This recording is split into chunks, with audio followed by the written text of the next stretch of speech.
Salut à tous, je suis Nico178 et je vais vous parler aujourd'hui, comme le titre de la vidéo l'indique, des différences, cette fois non plus entre deux armes comme j'avais fait la dernière fois avec Deva et Saiga, mais entre deux modes de jeu, et puis en l'occurrence du coup les modes de territories et de ressources. Alors je vais énoncer les différences, les quelques points communs, quand il y en a, s'il n'y en a pas, voilà, vous le verrez assez bien.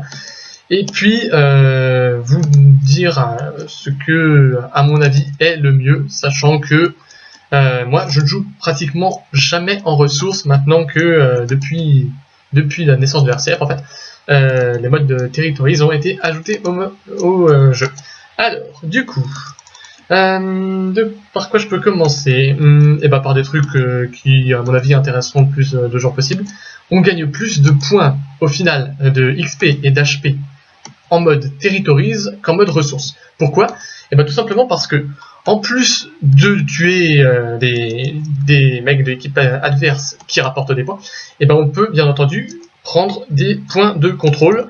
Or, il faut surtout pas se tromper, en territories, ce n'est pas le fait de tuer qui rapporte plus de points, c'est de capturer des points de contrôle.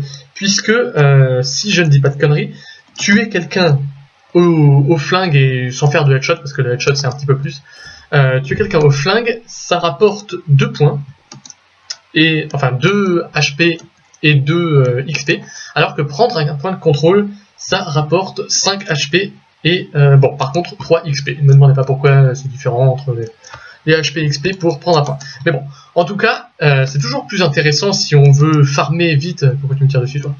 Je t'ai vu.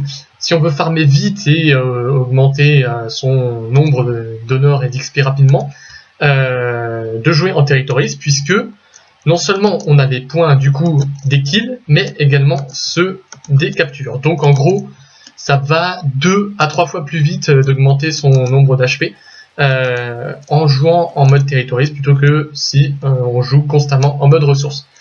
Alors après, quoi d'autre? Forcément, comme les modes territories... Qu'est-ce qu'il y a à me tirer dessus? Comme les modes territories, ça consiste à capturer un maximum de points jusqu'à ce que les équipes atteignent 1500 points, et parfois ça peut prendre toute la demi-heure qui est impartie au début du jeu. On a le temps de faire une infinité de kills. Parfois c'est pas très rare de croiser des mecs qui font plus de 100 kills ou qui font 200, 300 points grâce aux captures justement.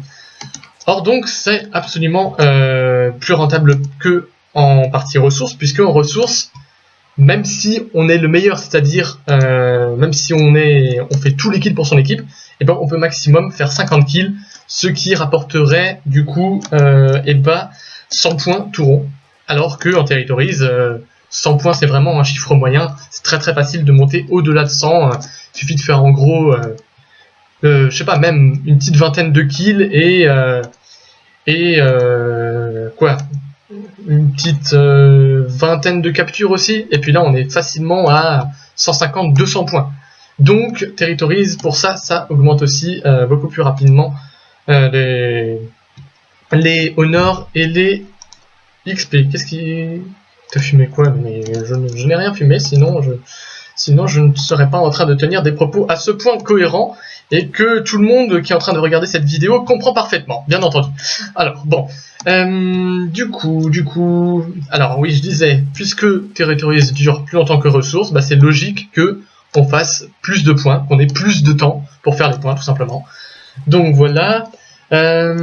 Après, concernant l'utilisation des items, moi, alors vous savez ce que je pense des items si vous avez déjà vu ma petite vidéo, enfin plutôt ma longue vidéo qui faisait, je sais plus, 20 minutes je crois, dont le lien est dans le descriptif de cette vidéo. Les items, moi je m'arrange toujours donc pour les rentabiliser, c'est-à-dire que dès que j'en utilise un, il faut que je sois absolument sûr qu'il va me servir à buter un mec. Et donc en territories, c'est beaucoup plus utile et beaucoup plus logique de les utiliser qu'en ressources, puisque supposons que vous jouez en ressources et vous placez, je sais pas, un mobile spawn. Dès le début de la partie, je sais pas, vous êtes en équipe rouge et vous placez votre mobile spawn, je sais pas moi, ici là, en vous disant, comme ça on va baiser des bleus, parce que moi je respawnerai pratiquement en face de leur spawn, et puis boum, j'irai les faire chier comme ça, j'irai faire un gros carnage.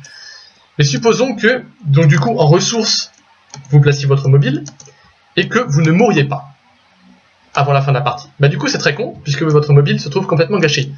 Alors après, vous allez me dire, ouais mais bon, on va faire des parties où on ne meurt absolument pas, même en ressources c'est assez galère, mais c'est pas la question, puisque la question c'est que, en Territories, on a beaucoup plus de temps de mourir, forcément, puisque la partie dure plus longtemps, que en ressources, et donc, plus on a de chances de mourir, j'ai envie de dire, plus il y a de probabilité que le mobile spawn que vous avez posé, il soit utile, quoi. Parce que si en ressources vous ne mourrez pas, votre mobile est gâché. Alors qu'en Territories, ça m'étonnerait que vous ne mouriez pas de la partie. Enfin bon, il y a beaucoup plus de chances de mourir en Territories qu'en ressources. Voilà, concernant cet exemple.